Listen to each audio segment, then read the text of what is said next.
Assalamualaikum warahmatullahi wabarakatuh.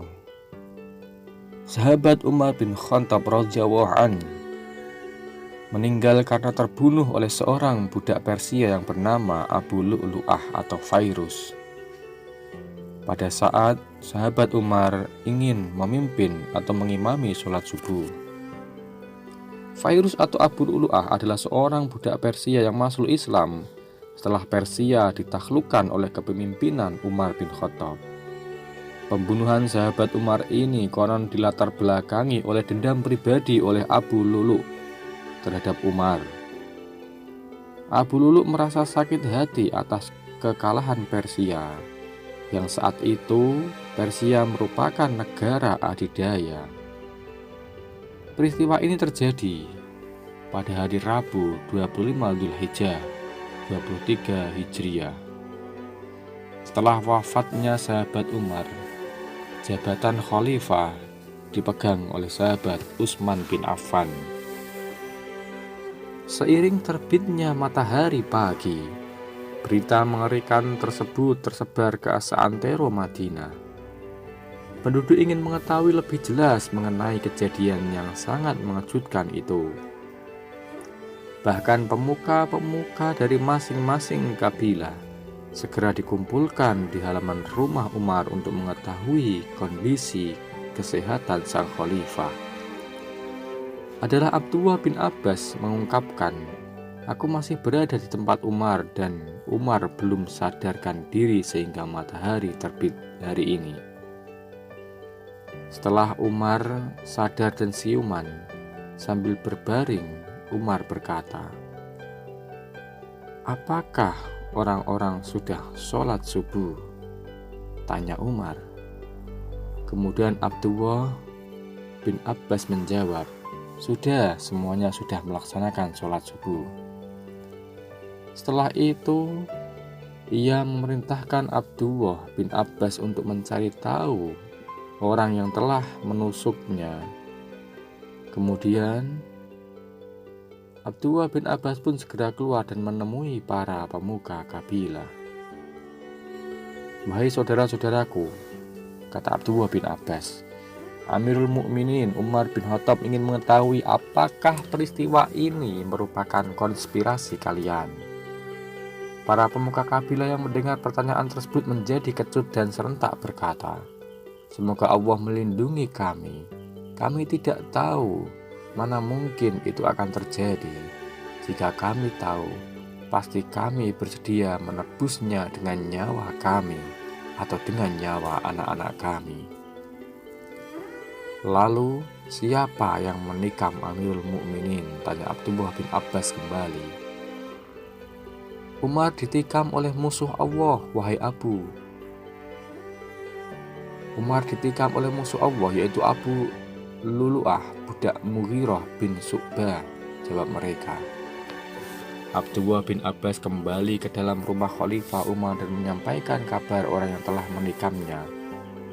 Umar berkata, "Alhamdulillah, aku tidak dibunuh oleh seorang muslim. Tidak mungkin orang Arab akan membunuhku," kata Umar. Kemudian Umar menangis. Umar berkata, "Demi Allah, jika aku dapat meninggalkan dunia ini tanpa ada perkara yang memberatkanku dan tak ada apa-apa untukku, maka aku akan bahagia."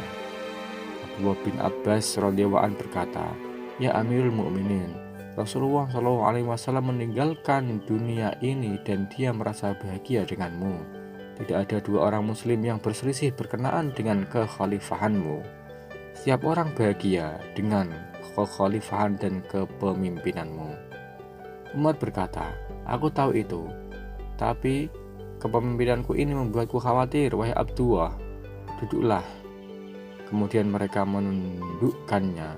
Kemudian Umar memegang bahu Abdullah dan berkata, "Wahai Abdullah, maukah kau bersaksi untukku di hari kiamat?" Abdullah berkata, "Aku akan bersaksi untukmu di hari kiamat." Kemudian Umar berbaring di pangkuan putranya Abdullah bin Umar. Dia berkata kepadanya, "Tempatkan pipiku di lantai." Abdullah bin Umar berkata, "Kenapa ayah?" Kembali menuju ke Umar dan menempatkan pipinya di lantai. Umar berkata, "Jika aku ditakdirkan berada berada di surga, maka bantal surga lebih lembut daripada pahalmu.